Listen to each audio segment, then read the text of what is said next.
संसद में आज सरकार ने व्हाइट पेपर रख दिया है। लोकसभा में इसे वित्त मंत्री निर्मला सीतारमण ने पेश किया है। इसमें 2014 से आज की इकोनॉमी की तुलना की गई है और हमारे साथ इस खबर पर जुड़ गए हैं हमारे economic policy editor Lakshman Roy. तो लक्ष्मण जी बताएं, ये जो व्हाइट पेपर संसद में रखा गया है, क्या कुछ है इसका लबोलुआब? देखिए, ये जो व्हाइट पेपर यहाँ संसद में रखा गया है उसको अगर देखें तो जो इसका कंक्लूजन या फिर जो इस पूरे व्हाइट पेपर का निष्कर्ष बताया गया है वो मुझे लगता है कि इस पे साफ तौर से दिखाया है कि 2014 के वक्त सरकार किन किन मोर्चे पर काफ़ी ज़्यादा मुश्किलों में थी। इसमें ये बताया गया है कि उस वक्त जो सरकार के सामने समस्या थी वो समस्या चौतरफा थी। वहाँ पे 5 फ्रेजाइल इकोनॉमी में भारत की गिनती होती थी, अब टॉप 5 में भारत की गिनती हो रही है। यहाँ पे ये भी बताया गया है कि जो इकोनॉमी में लोगों का भरोसा था वो भरोसा काफ़ी ज़्यादा उठ गया था, अब वो भरोसा फिर से यहाँ पे बनने लगा है। 2014 से पहले जहाँ कॉमनवेल्थ गेम में घोटाले हुआ करते थे वहाँ पे काफ़ी सफलतापूर्वक जो है सरकार G20 जैसे समिट करवा पा रही है। यहाँ पे ये भी दिया गया है कि ट्विन बैलेंस शीट की समस्या से सरकार उस वक्त जूझ रही थी। आज सारा व्यवस्था अर्थव्यवस्था के सारे मापक दुरुस्त दिख रहे हैं। ये बताया गया है कि 2014 से पहले जहाँ डबल डिजिट में महंगाई दर थी अब वो 5% के नीचे महंगाई दर आती हुई दिख रही है। तो ये अलग अलग तथ्य दिए गए हैं। साथ ही साथ IMF वर्ल्ड बैंक की तरफ से जो भारत के पैमाने पर भारत को अपग्रेड किया गया है उसकी तुलना यहाँ पर की गई है और बताया गया है कि 2014 से पहले क्या हालत थी, 2000 के बाद अभी क्या हालत है। ऐसे करके इन्होंने पूरे करीब 65 पेज का पूरा व्हाइट पेपर बताया है। पहले जहाँ लाइसेंस राज था वहाँ पर गिफ्ट सिटी का जिक्र किया गया कि हमने गिफ्ट सिटी लाई, यानी सरकार ने गिफ्ट सिटी लाया, ये बताया गया है। इसके अलावा फॉरेन एक्सचेंज क्राइसिस की बात की गई है कि 2014 से पहले वित्तीय कोष के मोर्चे पर, फॉरेन एक्सचेंज के मोर्चे पे संकट के हालात थे। अभी हमारे पास यानी भारत के पास फॉरेन एक्सचेंज रिजर्व जो है वो $620 बिलियन से भी ज़्यादा का हो चुका है। पॉलिसी पैरालिसिस जैसे हालात थे 2014 से पहले, अब जाकर के पॉलिसी पैरालिसिस नहीं, यहाँ पॉलिसी काफ़ी ज़्यादा आकर्षक हो गई है। इन्वेस्टमेंट हो रहा है, ग्रोथ हो रहा है, एम्प्लॉयमेंट, एंटरप्रेन्योरशिप और सेविंग को ये पॉलिसी यहाँ पे बढ़ावा दे रही है। वहाँ पे जो था वहाँ पे दिया गया था कि डेवलपमेंट प्रोग्राम जो है बिल्कुल ठहर सा गया था, अब डेवलपमेंट प्रोग्राम काफ़ी ज़्यादा हो रहा है। टारगेटेड सब्सिडी दी जा रही है, जो ज़रूरतमंद लोग हैं उनको यहाँ पे विकास का हिस्सेदार बनाया जा रहा है। 2014 से पहले के अलग अलग मोर्चे पे तुलना करते हुए 2024 में सोशियो इकोनॉमिक इंडिकेटर का तुलना किया गया है और बताया कि सामाजिक और आर्थिक स्तर पर 2014 से पहले क्या हालात थे और अभी क्या हालात है। तो मुझे लगता है कि व्हाइट पेपर, इकोनॉमी पर व्हाइट पेपर कहना मुझे लगता है थोड़ा सा अधूरा व्याख्या होगा इस व्हाइट पेपर का। इकोनॉमी के साथ साथ राजनीतिक तौर पर व्हाइट पेपर बताया गया है कि कैसे सामाजिक, आर्थिक, राजनीतिक तीनों मोर्चे पर 2014 से पहले क्या हालात थे, मोदी सरकार के आने से पहले क्या हालात थे और अभी हालात क्या है। तो ये व्हाइट पेपर पर मुझे लगता है कि 2014 से लेकर अब तक के जो विकास की गाथा उसको बताई गई है, 2014 के वक्त क्या क्या चुनौतियां थी उसको यहाँ पे बताई गई है। जी दीपाली। लक्ष्मण जी, आपसे ये भी जानना चाहेंगे, जिस तरह से आपने जिक्र किया कि सिर्फ इकोनॉमी नहीं बल्कि इसके जरिए राजनीतिक पूरा पैमाना भी आंका जा सकता है, तो क्या आपको लगता है कि अब सरकार इस व्हाइट पेपर को लेकर बड़े स्तर पर इन्हीं मुद्दों पर कैंपेनिंग करने जाएगी? बिल्कुल, ये जो व्हाइट पेपर सरकार की तरफ से पेश किया गया है ये 2 चीज़ों के साफ द्योतक है। पहली बात तो ये कि आने वाले दिनों में चुनावों में सरकार जिन जिन मोर्चे पर हमला बोलेगी, विपक्ष को घेरने की कोशिश करेगी, उसका एक पैमाना, उसकी एक रूपरेखा इस व्हाइट पेपर के जरिए सरकार ने खींच दिया है। अब एक रास्ता बन गया है जिस पे सरकार के हर मंत्री, सरकार के हर प्रवक्ता इन मुद्दों पर जो व्हाइट पेपर में दिया गया है विपक्ष को घेरने की कोशिश करेगी। और यही वजह थी कि आपने देखा होगा कि निर्मला सीतारमण के व्हाइट पेपर पेश करने से कुछ ही घंटे पहले कांग्रेस ने अपना काला चिट्ठा ब्लैक पेपर पेश किया ताकि उसका जवाब वहां पर दिया जा सके। जहां पे महंगाई के मोर्चे पर सरकार को घेरने की कोशिश की गई, बाकी मोर्चे पर सरकार को, रोजगार के मोर्चे पर घेरने की कोशिश की गई। तो यहाँ पे इस व्हाइट पेपर में दरअसल सरकार के आगे की रणनीति, आगे की रूपरेखा, चुनाव तक सरकार किस मोड में रहेगी और किन किन मुद्दों पर अपनी उपलब्धियां गिनाएगी, किन किन मुद्दों पर विपक्ष को घेरेगी, ये साफ कर दिया है। दूसरी चीज, इस व्हाइट पेपर को सिर्फ संसद में रखा नहीं गया है, इस पर चर्चा भी सरकार कराएगी। तो हो सकता है कल का एक दिन बचा है संसद के मौजूदा सत्र का, तो कल ये चर्चा करा ले या फिर एक दिन के लिए संसद के बजट सत्र को आगे बढ़ा दे और शनिवार को इस पर चर्चा करे। हालांकि इसकी औपचारिक घोषणा, औपचारिक मंजूरी अभी तक नहीं मिली है। बिल्कुल लक्ष्मण जी, आपने ये भी जिक्र किया कि कांग्रेस की तरफ से भी एक ब्लैक पेपर जारी किया गया है, तो ये जो ब्लैक एंड व्हाइट पेपर की यहाँ पर पॉलिटिकल वॉर दिख रही है, उसे आप किस तरह से देखते हैं अगले आने वाले लोकसभा चुनाव के मद्देनजर? मुझे लगता है कि जब जब ये मुद्दा उठ रहा था, ये काफ़ी सीरियस डिबेट होना चाहिए, वाकई तथ्यों के आधार पर एक दूसरे पे हम डिबेट होनी चाहिए, तो वो तथ्य यहाँ पर व्हाइट पेपर के जरिए पेश किया गया है। और यहाँ पे पूरे व्हाइट पेपर में ये भी बताया है कि आखिर इस व्हाइट पेपर को लाने के पीछे क्या क्या मकसद है। ये बताया गया है कि सरकार जो है अर्थव्यवस्था की हालत को वापस से पटरी पर लाना चाहती थी, इस वजह से सरकार ने इतना समय लगाया कि पटरी पर जब अर्थव्यवस्था की हालत आ जाएगी तब यहाँ पे हम व्हाइट पेपर लाएंगे। इसमें भी बताया गया कि अगर उस वक्त व्हाइट पेपर लाया जाता तो लोगों का भरोसा इकोनॉमी से उठ जाता, इस वजह सरकार ने उस वक्त जब सत्ता संभाली उस वक्त व्हाइट पेपर नहीं लाया और अब जाकर के व्हाइट पेपर सरकार यहाँ पर ला रही है। तो मुझे लगता है कि ये जो है ये एक राजनीतिक विवाद को भी तूल देगी, क्योंकि पहले व्हाइट पेपर फिर उससे पहले ब्लैक पेपर, अब जाकर के मुझे लगता है कि इस सारे मोर्चे पर विपक्ष और सरकार आमने सामने दिखेगी और जब बहस होगी तो बहस भी मुझे लगता है काफी गहमा गहमी वाली बहस होनी चाहिए संसद में। बिल्कुल लक्ष्मण जी, आपसे ये भी जानना चाहेंगे, अभी तक आपने बताया कि किस तरह से जो मोदी सरकार की तरफ से व्हाइट पेपर संसद में रखा गया है, उसमें बताया गया है कि पिछले 10 सालों में क्या कुछ चुनौतियां रही, लेकिन अब आगे सरकार का क्या कुछ रोड मैप होगा, क्या इसके भी कुछ संकेत इस व्हाइट पेपर में दिखाई दे रहे हैं?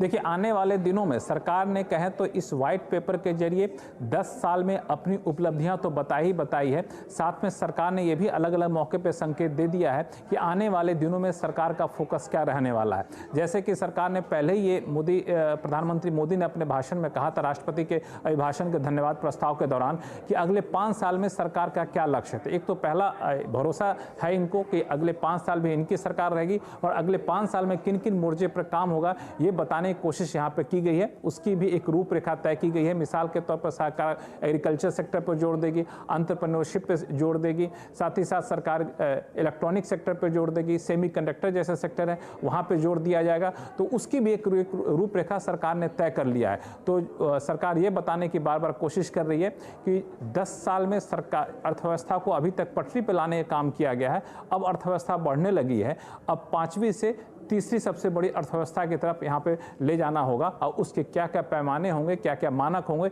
ये सरकार ने साफ तौर से तय किया है। और इसमें एक और चीज़ बताऊं कि महंगाई को लेके खास जिक्र किया गया है। जिस महंगाई के मोर्चे पे सरकार को घेरने की कोशिश की जा रही है, उस महंगाई के जिक्र करते हुए कहा गया है कि 2000 कारोबारी साल 2010 से लेकर 2014 तक औसत महंगाई दर डबल डिजिट में थी, यानी 10%, 11%, 12% हुआ करती थी। अब वो सिंगल डिजिट में आ गई है, 5% से भी नीचे आ गई है।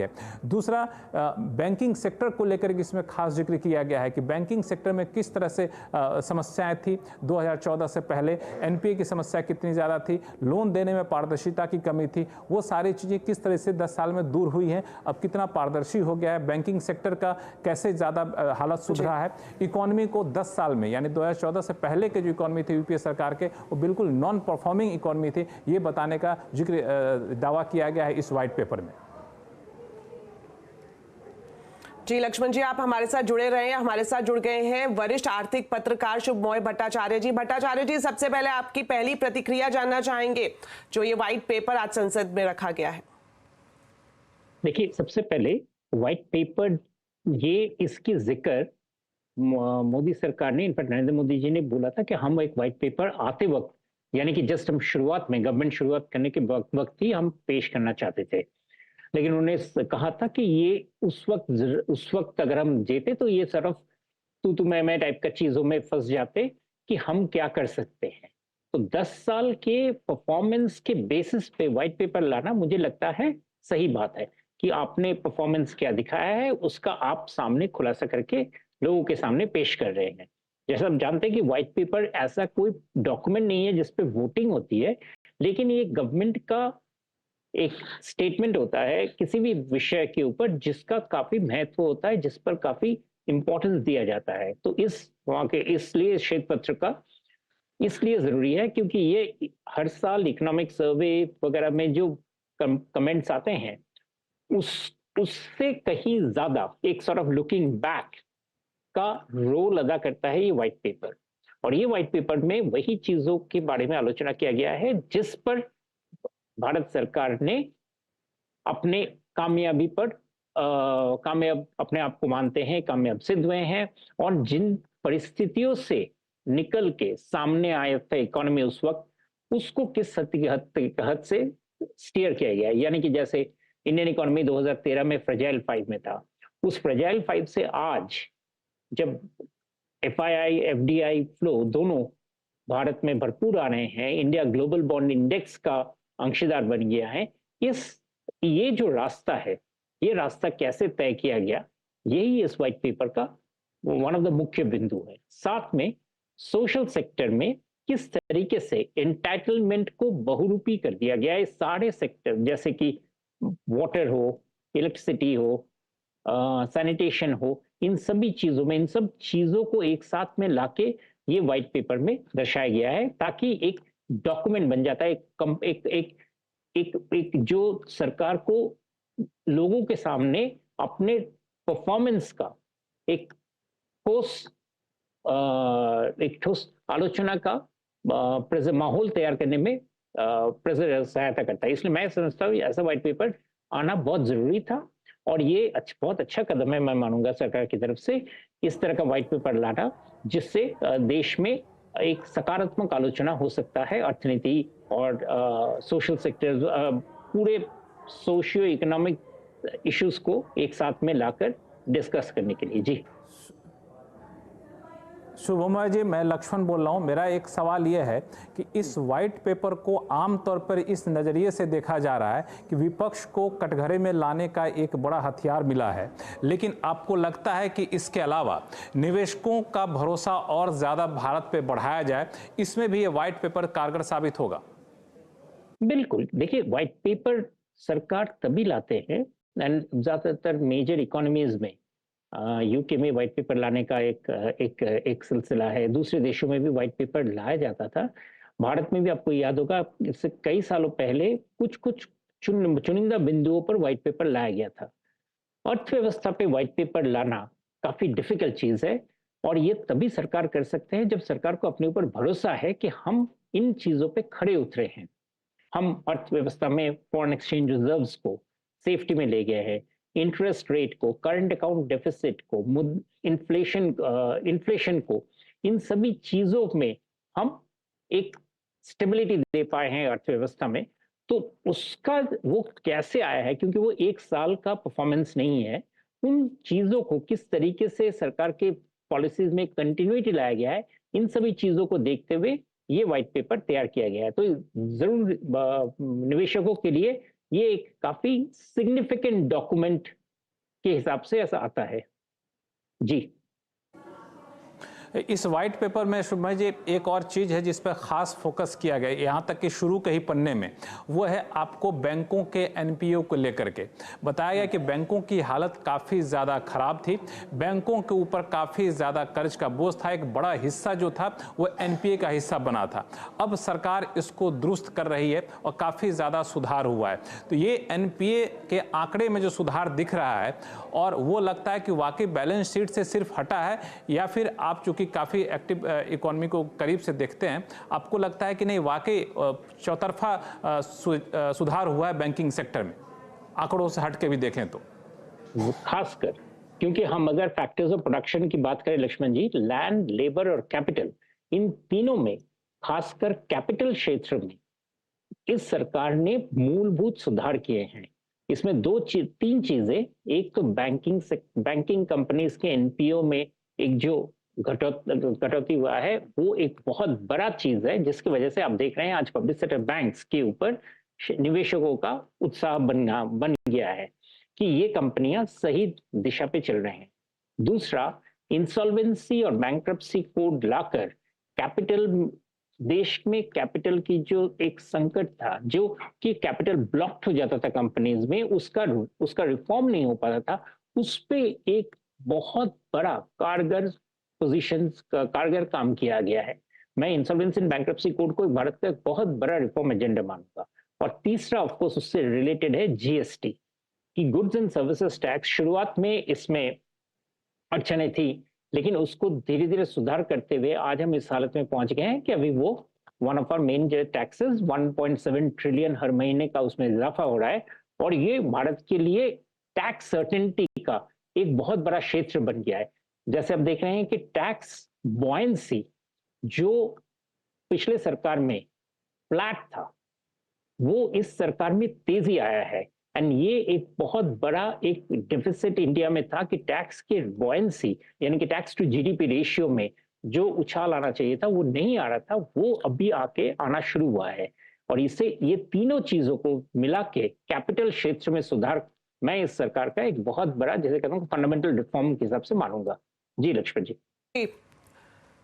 शुक्रिया भट्टाचार्य जी और लक्ष्मण जी आपका भी इस पर चर्चा करने के लिए। तो आज आवाज अड्डा पर मोदी सरकार के श्वेत पत्र पर होगी बड़ी चर्चा शाम 7:57 पर।